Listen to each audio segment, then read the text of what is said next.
Namanya Satria Juanda alias Wanda alias Koyek, usia 25 tahun. Dia warga Korong Lakuak, Pasar Usang, Kecamatan Batang Anai, Padang Pariaman, Sumatera Barat.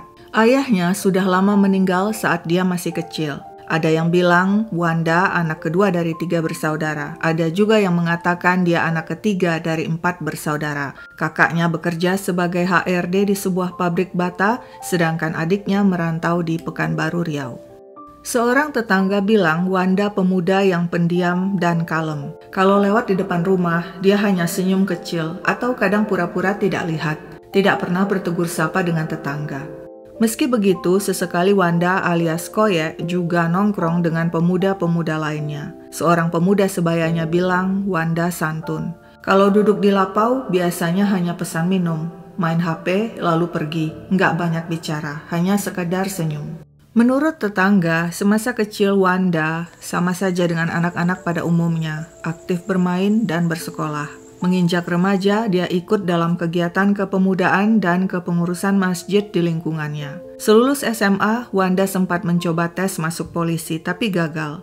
Kemudian dia pergi merantau keluar kota, tapi mendadak balik lagi ke kampung. Kabar yang beredar di tengah warga saat di perantauan ternyata Wanda terlibat keributan dan pergaulan bebas. Nah, setelah balik ke kampung, 2 tahun terakhir Wanda bekerja sebagai satpam di pabrik bata di Jalan Lintas Padang Bukit Tinggi di sekitar Pasar Usang, Kabupaten Padang Pariaman. Seorang tetangga bilang, Wanda jarang di rumah karena sibuk bekerja. Kadang pulang kerja dari pabrik, dia langsung pergi ke sungai untuk menambang pasir. Jadi pulang itu kadang hanya untuk makan, tidur, atau istirahat. Kabarnya Wanda sudah punya pacar dan kerap bikin konten TikTok bareng sang pacar. Ini salah satu konten yang dibuatnya joget-joget bersama sang pacar. Wanda tampak normal, terlihat santai, padahal beberapa hari sebelumnya dia baru saja membunuh dan memutil seorang perempuan yang dibuangnya ke sungai. Mungkin dia pikir dunia berada dalam genggamannya. Aksi sadisnya tidak bakalan ketahuan, karena toh sebelumnya dia sudah pernah melakukannya. Tapi kali ini dia salah. Topengnya sebagai sosok pemuda yang kalem, baik, dan santun akan terbuka. Begini ceritanya. Selasa siang 17 Juni 2025, warga gempar. Di aliran sungai Batang Anai ditemukan mayat tanpa busana yang tadinya dikira boneka. Mayat itu tanpa kepala, tanpa tangan dan kaki, dan tanpa alat kelamin. Mengapung di dekat kapal-kapal nelayan yang sedang bersandar. Hal itu segera dilaporkan kepada polisi yang sempat kesulitan mengidentifikasi mayat dan menyangka jasad itu laki-laki. Hingga kemudian esoknya, Rabu pagi 18 Juni, warga kembali menemukan potongan tubuh lainnya di aliran sungai yang sama. Siangnya, warga kembali geger ketika menemukan potongan kepala. Polisi menduga potongan-potongan itu adalah milik orang yang sama. Seluruh potongan kemudian dievakuasi ke Rumah Sakit Bayangkara. Berita itu disebarluaskan kepada masyarakat. Sejumlah warga yang merasa kehilangan anggota keluarga mendatangi Rumah Sakit Bayangkara untuk melihat potongan itu, termasuk keluarga Septia Adinda alias Dinda, gadis berusia 25. Septia anak bungsu, warga Lubuk Alung, dia mahasiswi Sekolah Tinggi Ilmu Ekonomi Keuangan Perbankan dan Pembangunan STIE KBP di Kota Padang. Tapi karena kondisi ekonomi keluarga sedang sulit, Septia alias Dinda memilih cuti kuliah dan bekerja di jasa pengiriman barang untuk memenuhi kebutuhan. Pada Minggu pagi 15 Juni 2025, Septia diajak ibunya pergi ke tempat saudara di Kota Pariaman. Ketika bersiap-siap, Septia menerima telepon dari seorang teman. Akibatnya Septia pamit kepada ibunya akan pergi sebentar dengan sepeda motor menemui si teman. Namun ditunggu-tunggu, Septia tidak pulang juga. Keluarga mencoba menghubungi ponselnya, tapi tidak ada jawaban. Malamnya pukul 10, ponsel Septia sudah tidak aktif sama sekali. Keluarga yang khawatir mendatangi teman-teman Septia dan menanyakan keberadaan gadis itu, tapi tak seorang pun yang tahu. Meski begitu, keluarga yakin Septia baik-baik saja karena selama ini dia memang dikenal sebagai gadis mandiri. Nah, 4 hari kemudian pada Rabu 18 Juni, keluarga Septia syok ketika mereka dijemput polisi. Polisi mengatakan ada penemuan potongan jasad dan teman-teman Septia yang mendengar berita itu melakukan identifikasi ke Rumah Sakit Bayangkara dan mengatakan jasad adalah Septia sebab mereka mengenali cincin di jemari jasad. Cincin itu milik Septia karena didesain dan dipesan khusus oleh Septia. Demikian kata Wulan, teman Septia. Ketika keluarga Septia melihat langsung jasad, mereka pun membenarkan itu adalah Septia. Wulan, teman Septia, mengatakan dia terakhir berkomunikasi dengan Septia Adinda pada Sabtu malam. Septia bilang dia berencana mengajukan pinjaman uang ke bank sebesar 20 juta. Sebagai jaminan, dia meminjam surat BPKB kendaraan milik seorang teman, namun tidak diketahui siapa teman itu. Wulan mengatakan itulah komunikasi terakhirnya dengan Septia. Demikianlah setelah identitas potongan-potongan jasad diketahui, polisi melakukan pendalaman dan menginvestigasi aktivitas terakhir Septia yang akhirnya mengarah kepada seorang pemuda bernama Satria Juanda alias Wanda. Tidak perlu waktu lama, pada Kamis 19 Juni polisi berhasil meringkus Wanda dan mengamankan beberapa barang bukti termasuk parang yang digunakan untuk memutil, HP, dan sepeda motor Septia. Wanda mengaku dirinya dan Septia berteman. Minggu 15 Juni 2025, dia telah membawa lari dan menyekap Septia. Sorenya sekitar pukul 3, dia kemudian membunuh Septia di sebuah kebun terpencil di Korong Kapalo Banda, Kecamatan Batang Anai. Selanjutnya dia memutil gadis itu hingga 10 potong dan untuk menghilangkan jejak membuang potongan-potongan itu ke aliran sungai Batang Anai. Kepada polisi, Wanda mengaku motifnya melakukan aksi sadis itu karena sakit hati. Septia berutang 3,5 juta padanya dan tidak kunjung dilunasi. Tapi tak hanya sampai di situ, sebab pengakuan Wanda selanjutnya membuat kasus ini tambah mengerikan. Ternyata selain membunuh dan memutil Septia, Wanda juga mengaku telah membunuh 2 gadis lainnya, yakni Siska Octavia Rusdi alias Cika usia 23 tahun dan adek Gustiana yang berusia 24 tahun. Sama dengan Septia, Siska dan adek juga merupakan mahasiswi STIE KBP Padang. Siska dan Wanda berpacaran sejak 2019. Hubungan tersebut direstui orang tua Siska yang memiliki hubungan baik dengan Wanda yang sering main ke rumah dan dikenal sebagai sosok baik dan sopan. Lebih dari setahun lalu, tepatnya pada 13 Januari 2024, Siska dilaporkan hilang setelah pamit pada keluarganya pergi ke Kota Padang dengan bersepeda motor. Saat itu kepada keluarganya, Siska bilang ingin mengambil uang ke sang pacar Wanda. Namun setelah itu, Siska tidak pernah pulang lagi. Keluarga menanyai teman-teman Siska termasuk sang pacar Wanda. Wanda mengaku dia memang bertemu Siska. Kemudian dia menjemput teman sekampus Siska yang bernama Adek, sementara Siska menunggu di minimarket. Setelah menjemput Adek dan mengantarnya ke minimarket untuk bertemu Siska, Wanda mengatakan Siska sudah tidak ada. Nah, saat itu juga keluarga Adek mencari-cari keberadaan Adek yang ternyata tidak juga pulang ke rumah. 11 hari kemudian, sepeda motor yang dikendarai Siska ditemukan seorang petani ditinggalkan begitu saja di sekitar kampus MTI Tabing, Kecamatan Koto Tangah, Kota Padang. Menurut keluarga Siska, Wanda merupakan orang pertama yang datang ke Polsek Barang Anai untuk melaporkan hilangnya Siska dan Adek. Dia juga aktif membantu keluarga mencari kedua gadis itu.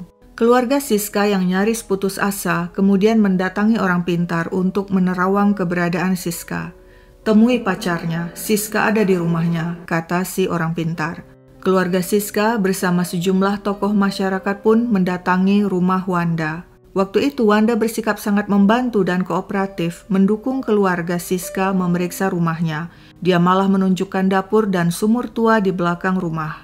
Namun setelah memeriksa seisi dan sekeliling rumah, keluarga Siska tidak menemukan keberadaan Siska.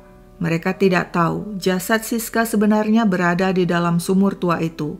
Tapi karena saat itu ibunya Wanda menangis-nangis, akhirnya keluarga Siska menyudahi pencarian. Wanda sempat menunjukkan dapur dan sumur tua, tapi kami batal memeriksanya karena ibunya menangis terus dan kami khawatir menimbulkan kegaduhan di tengah malam. Demikian penjelasan keluarga Siska kepada media. Setelah itu, keluarga Siska tidak lagi curiga kepada Wanda karena sikap Wanda sangat baik, meyakinkan, dan perhatian. Bahkan setelah Siska hilang, Saat Lebaran, Wanda tetap datang ke rumah Siska, membagi-bagikan THR kepada adik-adik Siska. Kepada polisi, Wanda mengaku membunuh sang pacar Siska karena sakit hati dan marah Siska berselingkuh saat melakukan KKN. Dan menurutnya, yang mengajari Siska selingkuh adalah adik Gustiana. Sebab itu Wanda juga menghabisi adik. Adik ngajari Siska selingkuh, saya lihat chatnya. Setelah membunuh Siska dan adik secara terpisah, Wanda memasukkan jasad keduanya ke dalam sumur tua di belakang rumah, kemudian menyemennya. Lalu dia sengaja menaruh sepeda motor Siska dengan cara merebahkannya di sekitar kampus MTI Tabing, Kecamatan Koto Tangah, Kota Padang, dan menaruh sandal Siska juga di sana. Demikianlah setelah mendengar pengakuan Wanda, polisi pun membongkar sumur tua di belakang rumah Wanda. Dan benar, mereka menemukan tulang belulang Siska dan adik di sana setelah 1,5 tahun keduanya dinyatakan hilang. Ternyata sebelum dibunuh, korban juga diperkos oleh Wanda. Sehubungan dengan meninggalnya sang anak, Weni, ibunda Septia berkata, "Septia anak baik, periang dan mandiri. Belum bisa rasanya saya melihat kepergian anak saya seperti pemberitaan di TV selama ini." Weni mengaku sangat menyayangi Septia, bahkan lebih memanjakannya dari saudara laki-lakinya. Abangnya bilang, kalau anak yang terlalu disayang itu cepat pula diambil Tuhan. Sehubungan dengan pengakuan si pelaku Wanda yang mengatakan dia membunuh Septia karena sakit hati sebab Septia tidak membayar utang 3,5 juta, Dasrizal ayah Septia membantah. Menurut Dasrizal, pengakuan Wanda tidak masuk akal dan hanya alasan saja. Selama ini Septia tidak pernah mengeluh punya utang.